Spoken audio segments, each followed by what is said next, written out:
ঠিক অন্যদিকে জলপাইগুড়ির ছবিও দেখাবো আপনাদেরকে। সেখানে কি অভিযোগ সামনে আসছে, রাতারাতি জমি রেকর্ডে কারচুপির অভিযোগ। জলপাইগুড়িতে সেখানে বিএলআরও আধিকারিককে রীতিমতো ঘেরাও করে অবস্থান চললো, বিক্ষোভ চললো। বিক্ষোভ নাথুয়া চরে বাসিন্দাদের অভিযোগটা কি? অভিযোগ হচ্ছে জমি মাফিয়াদের সঙ্গে একেবারে মিলেমিশে কারচুপি করছেন কারা না ভূমি রাজস্ব দপ্তরে বেশ কয়েকজন আধিকারিক। আর দীর্ঘদিনের বাসিন্দাদের জমিকে সরকারি জমি হিসেবে দেখাচ্ছেন তারা। তবে ঠিক এই বিষয়েও কিন্তু মুখ্যমন্ত্রী মমতা বন্দ্যোপাধ্যায় তিনি ক্ষোভ প্রকাশ করেছিলেন। কি বলেছিলেন মমতা বন্দ্যোপাধ্যায় শুনবো আমরা। 2011 সাল থেকে 51,500 কোটি টাকা আরবান ডিপার্টমেন্টকে আমরা দিয়েছি। যা চেয়েছেন সব দেওয়া হয়েছে, অথচ দায় হবে সরকারের, মানুষ পরিষেবা পাবে না। এটা আমি মেনে নিতে পারছি না। আগামী দিন অ্যাকশন হবে। কলকাতা, বিধাননগর, নিউ টাউন, হাওড়া সহ সব জায়গায়, শিলিগুড়িতেও ডাবগ্রাম, ফুলবাড়ি তার মানে উদাহরণ। এবং আমি সরি, ওখানে একটা ল্যান্ড মাফিয়া গ্রুপ তৈরি হয়েছে। তারা গভর্নমেন্টের সব জমি কাওয়াখালি থেকে শুরু করে বিক্রি করে দিচ্ছে। এটা নিয়ে আমি অলরেডি তদন্তের নির্দেশ দিয়েছি। এক্ষেত্রে পুলিশও লোকাল ইনভলভ আছে, ল্যান্ড ডিপার্টমেন্টও ইনভলভ আছে। বিবেক, তোমাকে দায়িত্ব দেওয়া হচ্ছে ল্যান্ডের, বিএলআরও ডিএলআরও 1% তুমি ভালো পাবে, বাদবাকি সবটা শেষ করে দিচ্ছে। Land bank, land use policy, land map সব ডিপার্টমেন্ট থেকে এবং স্টেটের চেয়ে নাও, এবং দরকার হলে রিসাপেল করো। মুখ্যমন্ত্রী হুঁশিয়ারি দিয়েছেন, কিন্তু তারপরেও জমি দখল বন্ধ হচ্ছে না। দখল করছে কারা না শাসক দলের নেতারা। মানে ছবিটা দুর্গাপুর হোক বা জলপাইগুড়ি হোক বা যে কোনো প্রান্ত হোক না কেন, সরকারি হোক বা বেসরকারি সম্পত্তি হোক না কেন, মুখ্যমন্ত্রী মমতা বন্দ্যোপাধ্যায় হুঁশিয়ারি সার, কিন্তু ছবিটা একেবারেই বদলাচ্ছে না।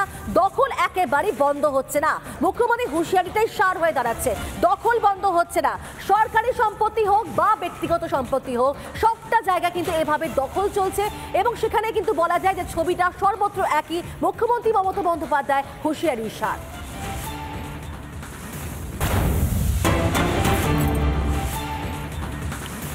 দুর্গাপুরে খবর জানাচ্ছি আপনাদেরকে, যেখান থেকে যে অভিযোগ আসছে যে ভাড়া নেবার নাম করে বৃদ্ধ দম্পতি বাড়ি দখল হয়েছে। তৃণমূল কাউন্সিলরের বিরুদ্ধে বাড়ি দখলের অভিযোগ, বাড়ি ভাড়া চাইতে গেলে হুমকি এবং শাসনের অভিযোগ। দুর্গাপুরে বেনাচিতের ঘটনা এটি। বৃদ্ধ দম্পতি অভিযোগ যে 1 বছর আগে বাড়ি ভাড়া নেন দুর্গাপুর পুর নিগমের 27 নম্বর ওয়ার্ডের কাউন্সিলর। ঠিক তাদের মুখে শোনা যাক কি অভিযোগ করছেন। খুব আতঙ্কিত, ভীতর সন্ত্রস্ত হয়ে আছি। প্রথমে আমরা 7-8 মাস ধরে ভাড়া বন্ধ, চাইতে গেলেই আমাকে আমার মিসেসকে নানারকমভাবে ভয় দেখানো হতো। বলা হতো যে আপনাদের এখানে মানহানি মামলা আনবো, মেন্টাল হ্যারাসমেন্টের চার্জ আনবো।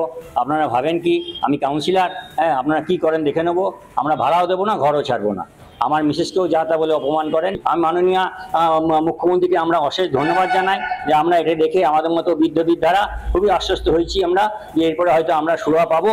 কারণ আমরা যেভাবে ভীতর সন্ত্রস্ত হয়ে যাচ্ছি একের পর এক হুমকির দ্বারা, এবং আমরা আমাদের বাসস্থান, যেটা আমি শেষ পুঁজি দিয়ে আমি এর বাড়িটা তৈরি করেছিলাম, সেই বাসস্থান আমরা ফিরে পাবো।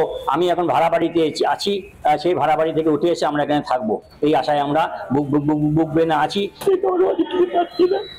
আমরা ভাড়া বাড়িতে আছি।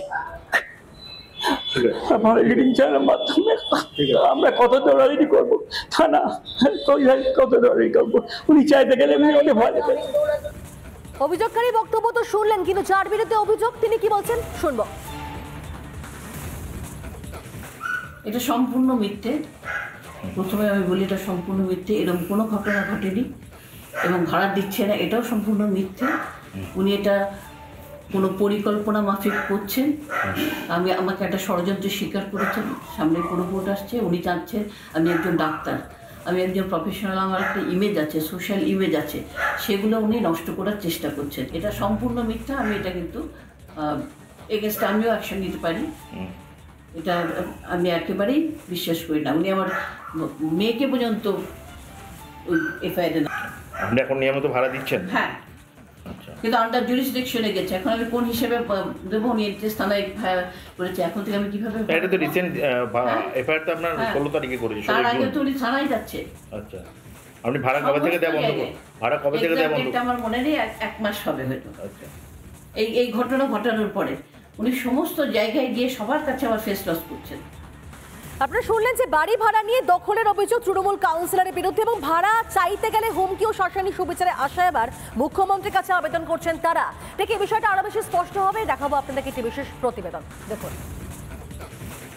আমি দাঁড়িয়ে আছি দুর্গাপুরের ব্যানাচিতির কমলপুর প্লট এবং নাচন রোডের ধারে এই যে দেখতে পাচ্ছেন super facility dental unit and polyclinic.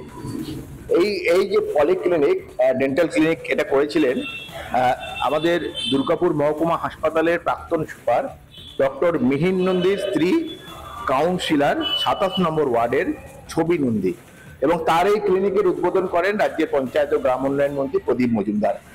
কিন্তু এই ঘরের যিনি ল্যান্ডলর্ড, যিনি মালিক, তিনি কার্যত মানে বলা যেতে পারে নিজ গৃহে পরবাসী হয়ে আছেন।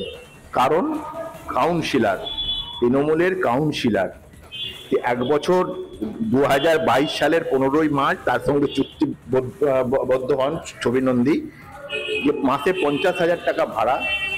এনআইটির প্রফেসর সত্যনারায়ণ সরকার জীবনের শেষ সঞ্চয়টুকু অবসর নেওয়ার পর শেষ সঞ্চয়টুকু দিয়ে তিনি এই বাড়ি বানান। 2600 স্কোয়ার ফুট ভাড়া দেন, মাসে 50,000 টাকার ভাড়া। হয়তো ভেবেছিলেন যে শেষ জীবনটা এই ভাড়ায় হয়তো তাদের স্বামী স্ত্রী দুজন সুলেখা সরকার এবং সত্যনারায়ণ বাবুর শেষ জীবনটা হয়তো ভালোভাবে কাটবেন। কিন্তু বিধি বাম 1 বছর ঠিক ভাড়া দেওয়ার পর তারপরেই আসতে শুরু করে হুমকি। আপনারা শুনলেন যে প্রথম কয়েক মাস ভাড়া দিল, কিন্তু পরে ভাড়া বন্ধ করে দেওয়া হয়। বৃদ্ধ দম্পতি আরও অভিযোগ করছেন যে ভাড়া চাইতে গেলে তাদেরকে হুমকি দেওয়া হচ্ছে, এবং হুমকি দিচ্ছেন কেনা কাউন্সিলর এবং তার মেয়ে। সুবিচারে আসা এবার মুখ্যমন্ত্রীর কাছে আবেদন করছেন তারা। দুর্গাপুর থানা ইতিমধ্যে কাউন্সিলরের বিরুদ্ধে অভিযোগ পর্যন্ত করেছেন, মানে বাড়ি ভাড়া দিচ্ছেন তাতেও শান্তি নেই, কারণ সেই বাড়ি বা দখল হয়ে যাচ্ছে। বৃদ্ধ দম্পতি কিন্তু ঠিক এমনটাই অভিযোগ করছেন।